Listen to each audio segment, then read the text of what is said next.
Bismillahirrahmanirrahim. Assalamualaikum warahmatullahi wabarakatuh. Wah, ditemani dengan suara bebek dan juga ayam di samping. Mari kita belajar materi baru yang kita mulai dengan gambar-gambar berikut. Apakah kalian tahu siapa karakter ini? Ya, benar. Karakter ini dari film Naruto Shippuden ya. Namanya itu adalah Sasuke ya. Sasuke Uchiha. Lalu kalau kalian tahu karakter yang ini, nah iya benar sekali, ini dari anime atau manganya Kimetsu no Yaiba ya, atau Demon Slayer. Namanya siapa? Zenitsu ya. Kalau kalian tahu karakter yang ini, kayaknya belum ya, soalnya animenya belum rilis, tapi manganya udah lama ya. Namanya Sakumo ya. Sakumo ini di manga Jujutsu Kaisen ya, nanti ya di season yang berikutnya berarti. Nah teman-teman semua, apakah yang sama dari ketiga karakter ini? Benar sekali, yang sama itu mereka sama-sama memiliki kekuatan kilat atau petir. Waduh, kekuatan kilat atau petir ya. Kalau Sasuke itu nama kilat atau petirnya Chidori katanya ya. Tapi kalau Zenitsu itu lightning breathing ya. Kalau Sakumo saya lupa lagi gitu ya. Tapi dia itu God of Lightning katanya. Tapi yang sama dari mereka adalah sama-sama memiliki kekuatan petir ya, atau kilat. Kalau kalian lihat petir atau kilat di kehidupan sehari-hari, dari mana sih? Apakah ada Zenitsu asli di kehidupan sehari-hari, Sasuke asli, atau Sakumo asli ya? Kasimo atau Sakumo, lupa lagi ya. Yang pasti kalau kalian lihat petir dari mana sih? Kalau sehari-hari kita lihat petir itu biasanya dari awan hujan ya. Awan hujan ini yang besar sekali, kita biasa sebut ini sebagai awan cumulonimbus ya.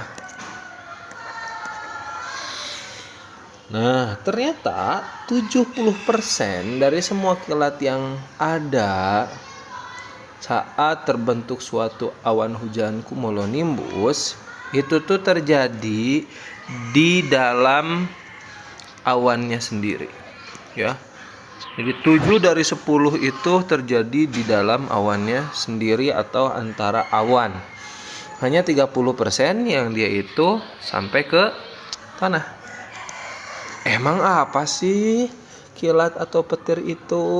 Nah, yang akan kita pelajari pada topik sekarang itu tuh pada skala besar dia bisa semegah, sekuat, sehebat, sebesar energinya seperti kilat.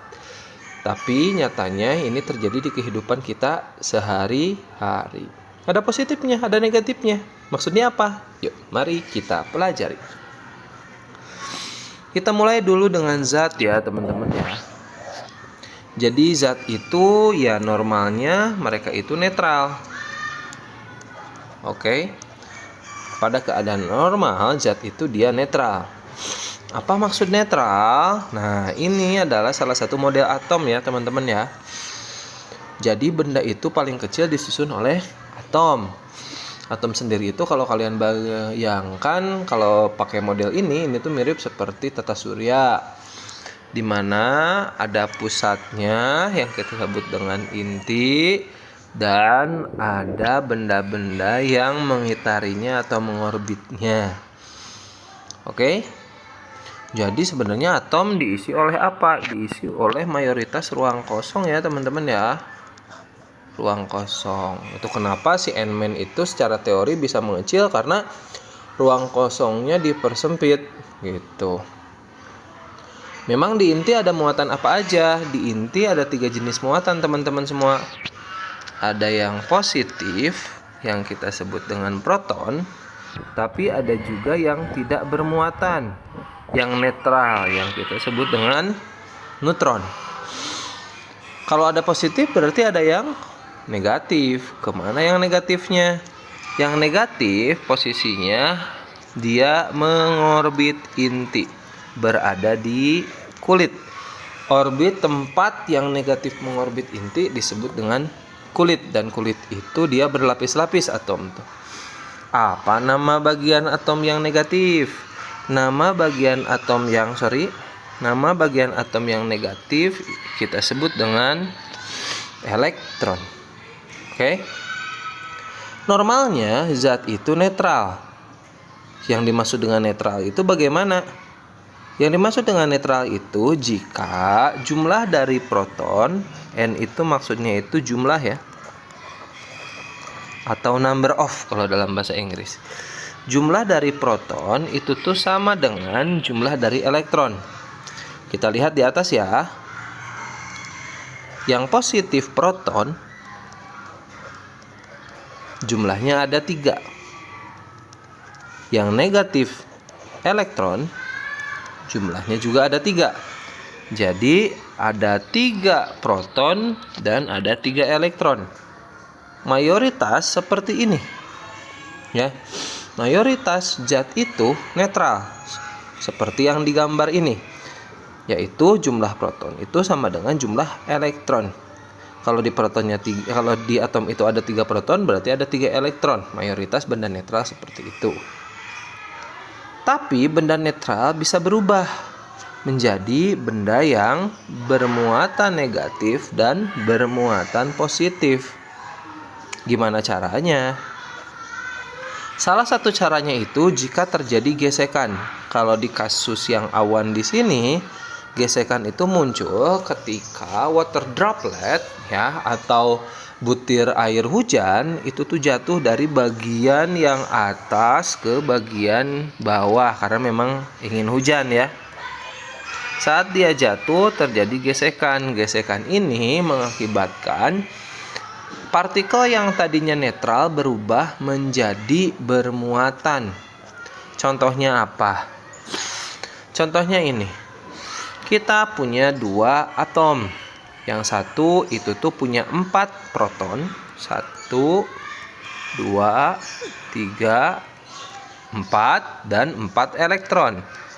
1, 2, 3, 4. Karena jumlah protonnya ada 4 dan jumlah elektronnya juga ada 4, maka kita sebut atom tersebut netral. Oke. Atom di sampingnya pun sama. Protonnya ada 2. 1, 2 dan elektronnya pun 2. 1, 2.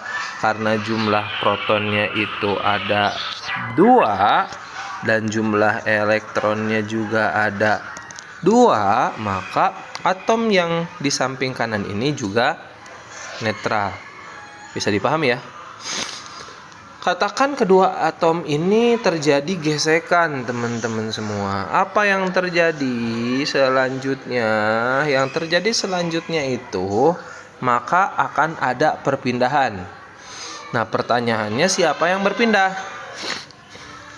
Yang kita ketahui, proton dan neutron itu posisinya ada di inti. Mereka terikat oleh suatu energi yang disebut dengan energi nuklir. Daya ikatnya sangat kuat sehingga mereka sulit untuk pecah. Sementara elektron itu posisinya ada di mana? Posisinya ada di kulit. Kulit jauh sekali dari inti. Ya, gaya ikatnya itu lemah. Sehingga ketika terjadi gesekan, elektron yang tadinya di kulit dia berpindah. 1 elektron pindah, 2 elektron pindah, 3 elektron pindah. Maka atom yang di sebelah kiri yang tadinya punya berapa elektron? 4 ya. Karena protonnya juga ada 4. 3 elektron berpindah dan hanya tersisa 1 elektron saja. Berpindah kemana? Berpindah ke atom yang digesekinya, ya. Sehingga tadinya atom yang di sebelah kanan ini awalnya cuma ada 2 elektron saja, ternyata nambah 1 2, 3. Maka total ada berapa elektron? 1, 2, 3, 4, 5. Padahal protonnya cuma 2. Gitu. Jadi manakah yang kelebihan elektron? Yang kelebihan elektron itu atom yang kanan. Manakah yang kekurangan elektron? Yang kekurangan elektron itu atom yang kiri. Jika suatu atom kurang elektronnya, maka atom itu bisa disebut bermuatan positif. Tapi jika suatu atom lebih elektronnya, maka atom tersebut bisa disebut muatan negatif. Karena ingat, yang namanya elektron itu muatannya negatif. Kalau kelebihan elektron berarti kelebihan negatif, artinya muatannya negatif. Kalau kekurangan elektron, ya berarti dia negatifnya kurang. Siapa yang lebih? Protonnya. Protonnya ada 4. Ya, berarti dia protonnya yang lebih banyak atau dia itu positif. Sehingga kita bisa simpulkan teman-teman semua, atom bermuatan negatif itu jika dia kelebihan elektron, ya. Jika jumlah elektronnya lebih banyak dibanding jumlah proton. Seperti di sini elektronnya ada 4, sedangkan protonnya cuma 3. Sedangkan atom yang bermuatan positif itu jika dia kelebihan atau kekurangan elektron. Kekurangan elektron, jadi jumlah elektronnya lebih sedikit dibanding jumlah proton. Contoh di sini, ya, elektronnya cuma 2, tapi protonnya ada 3. Oke, siap teman-teman semua? Boleh diulangi videonya ya, agar penjelasannya lebih masuk. Lanjut. Jadi elektron itu berpindah dari mana ke mana? Elektron itu yang awalnya zatnya netral, dia akan berubah menjadi bermuatan jika ada perpindahan elektron. Ya, elektron akan berpindah dari zat atau benda yang nantinya jadi positif, dia akan berpindah ke zat atau benda yang nantinya jadi negatif. Itu ya. Lanjut. Suatu benda netral kemudian jadi bermuatan. Bagaimana kalau kita dekatkan benda bermuatan positif dengan benda bermuatan positif lain? Kalau kalian punya 2 benda bermuatan positif lalu kalian dekatkan, yang akan terjadi adalah tolak menolak. Begitupun yang akan terjadi jika kalian mendekatkan benda bermuatan negatif dengan benda bermuatan negatif. Dia juga sama, akan tolak menolak. Intinya tolak menolak itu terjadi jika muatannya apa? Muatan sama.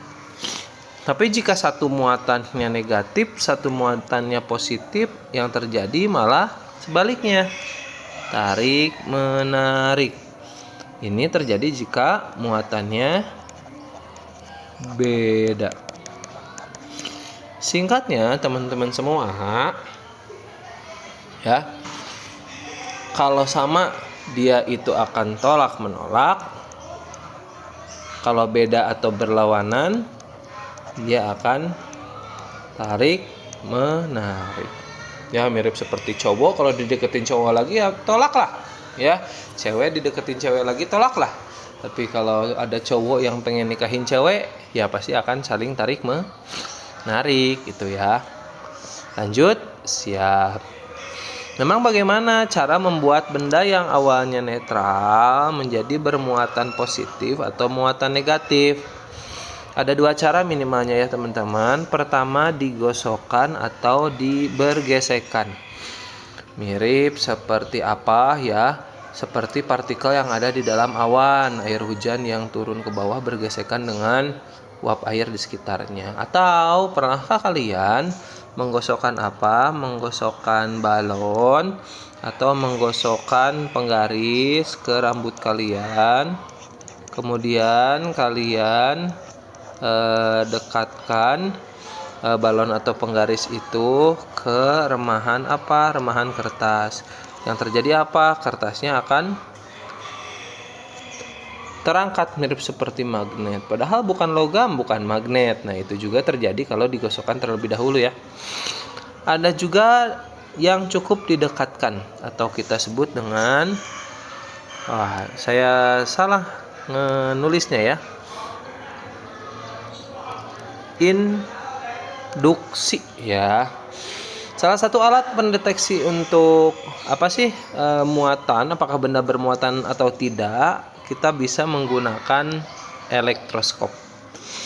Cara membuatnya gampang teman-teman semua. Kalian siapkan saja toples ya. Toples.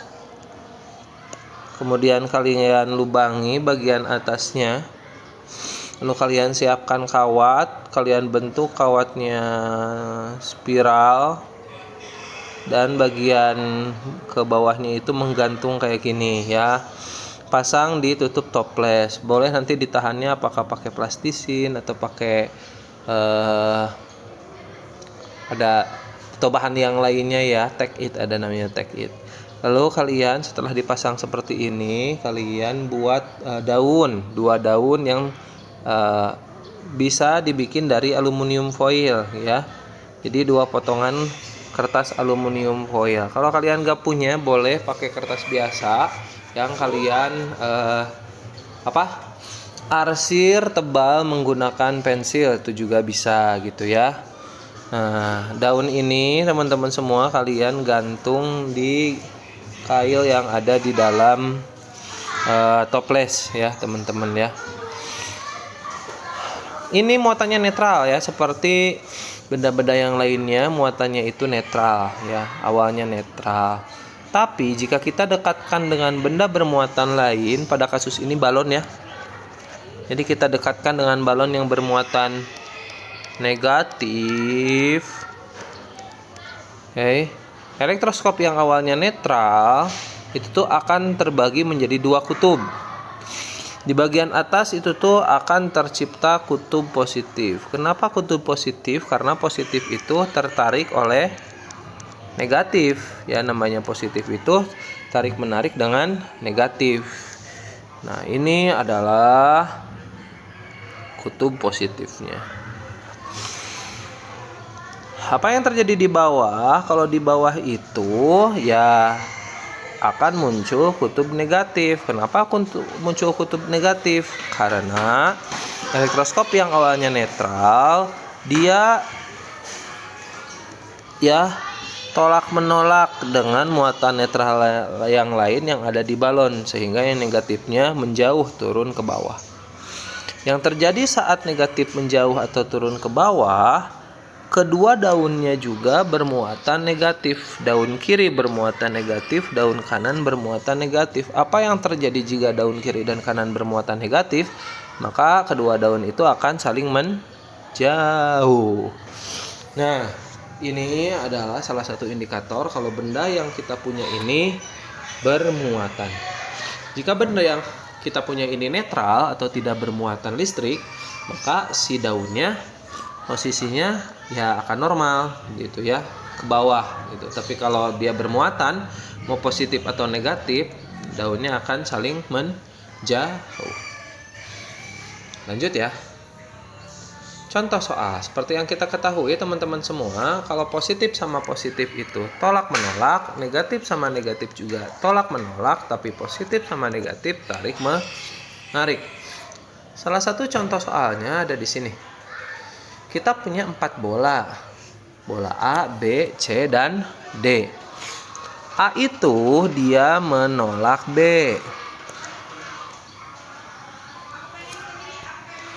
Ya, A itu dia menolak B. Tapi pada yang sama, A juga menarik C. Jadi siapa yang menarik C? B atau A? Jawabannya A. Ya, A menolak B, A tapi tarik menarik dengan C. Jadi A menolak B, tapi A juga menarik C. Sementara si C itu dia ngapain? Menolak D. Oke, sip. Ada yang muatannya sudah diketahui nggak? Ada. Siapa? Si B. B-nya bermuatan positif. Yang ditanya itu bagaimana muatan A, B, sama D. Oh sorry, A, C, sama D berarti.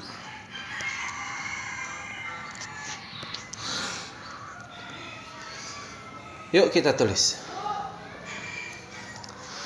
Kita daftar dulu. Kalau A itu tolak B, tapi A itu tarik C. Sip. Dan satu lagi, C itu tolak D. Baik. Karena A menolak B, artinya dia sejenis atau berlawanan jenis. Namanya tolak menolak sejenis, ya. Kalau tolak menolak itu positif-positif atau negatif dan negatif. Maka jika A menolak B dan kita ketahui kalau B itu positif, dan kita ketahui kalau B itu positif, maka A juga sejenis dengan B karena saling tolak menolak. Di sisi lain, A itu menolak C. Kita sudah tahu kalau si A itu positif. Jika A menarik C, di sisi lain kita tahu kalau A itu menarik C. Kita sudah tahu A itu positif dari B ya. Tapi dia menarik C. Yang namanya tarik menarik, maka muatannya harus beda. Kalau satu positif, yang lain negatif. Sehingga karena si A itu menarik C, A itu positif, maka C harus berlawanan, dia negatif. Lalu apa yang terjadi teman-teman semua antara C dan D? Kita sudah tahu kalau dari A kalau si C itu negatif, si C menolak D, artinya C dan D itu sama atau beda? Sama ya. Kalau tolak menolak, kalau C negatif berarti D juga negatif ya, sehingga jawabannya A itu positif, C itu negatif, D juga negatif. Itu ya teman-teman semua. Pak, biar kita tahu suatu benda itu positif atau negatif, kita bisa tahunya dari mana? Nah, tidak ada ketentuan apakah benda A itu pasti positif, benda B pasti negatif. Enggak ya. Tapi dia itu jadi negatif atau positifnya relatif terhadap dia digosok sama apa. Ya.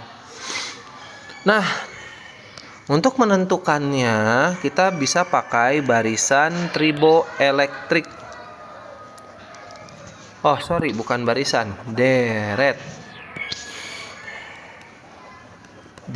triboelektrik. Cara menggunakannya gampang.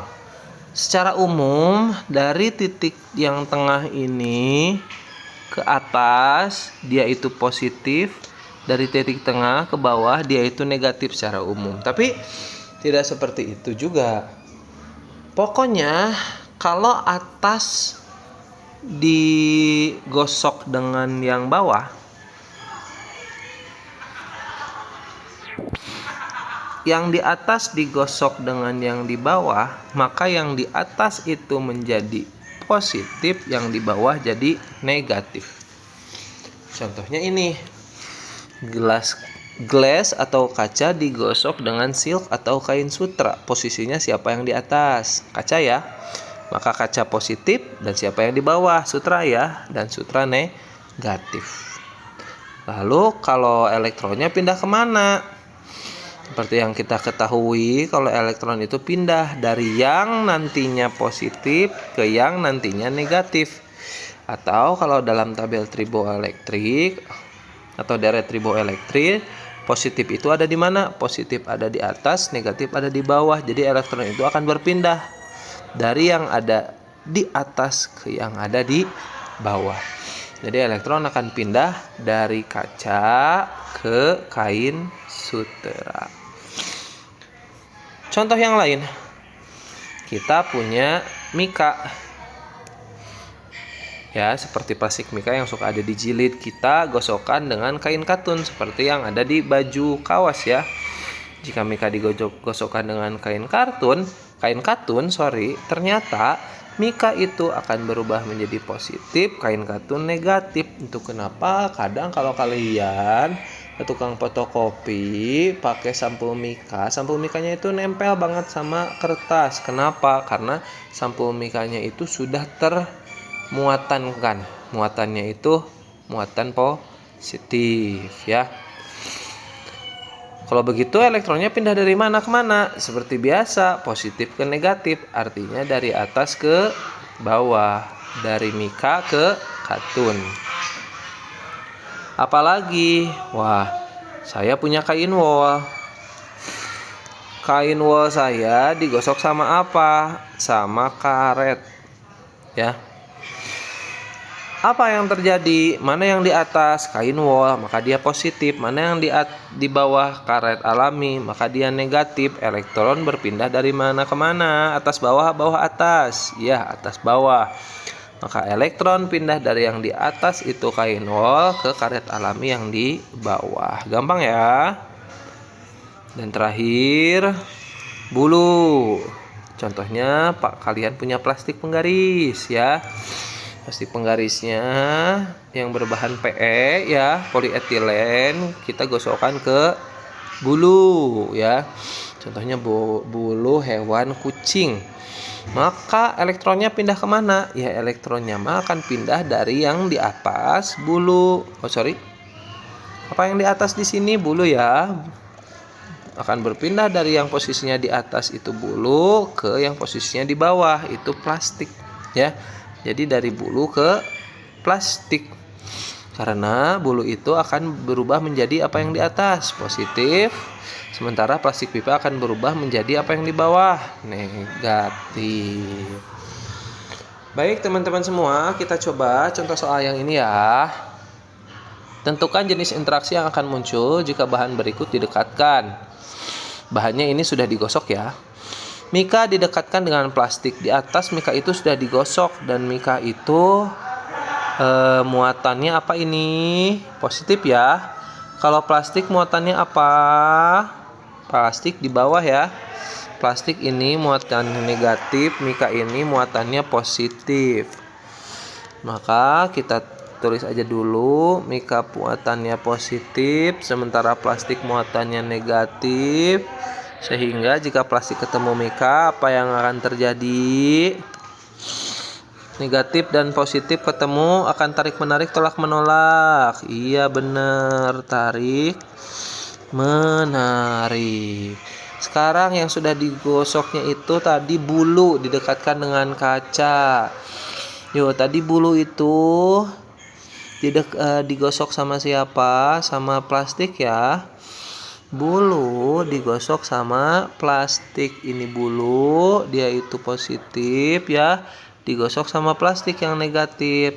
Bulunya didekatkan dengan kaca. Bukan digosok ya, tapi didekatkan. Bulunya didekatkan dengan kaca. Kaca tadi ada kaca, ada digosok sama siapa? Kain sutra. Kacanya jadi positif. Bulu juga positif ya. Sama-sama positif. Oke. Kalau kaca digosok sama bulu, iya, si bulu jadi negatif, si kaca jadi positif. Tapi kan ini kita lihatnya bulu itu digosoknya sama siapa? Bulu itu digosoknya sama pipa dan bulu kita dapat positif, plastik pipa negatif gitu ya. Jadi pokoknya kita udah punya konklusi kalau bulu itu positif. Begitupun kaca digosok dengan kain sutra, kacanya jadi positif, kain sutra negatif. Kaca positif, bulu juga positif. Kalau positif ketemu sama positif, apa yang terjadi? Benar sekali, tolak menolak. Sekarang karet dan katun sudah digosok ya. Kita lihat hasilnya aja langsung. Karet setelah digosok hasilnya apa? Ya, karet itu digosok sama siapa sih? Karet itu digosoknya sama ini ya. bulu ya. Karet jadi negatif. Kemudian satu lagi apa? Katun ya. Katun digosoknya sama siapa? Sama Mika ya. Katun jadi negatif, karet pun setelah digosok dengan pasangannya jadi negatif. Negatif dan negatif. Apa yang terjadi jika negatif ketemu sama negatif? Iya, benar sekali. Tolak menolak juga. Itu saja teman-teman semua pembelajaran untuk hari ini. Terima kasih untuk perhatiannya. Billahi fisabilillah. Wassalamualaikum warahmatullahi wabarakatuh.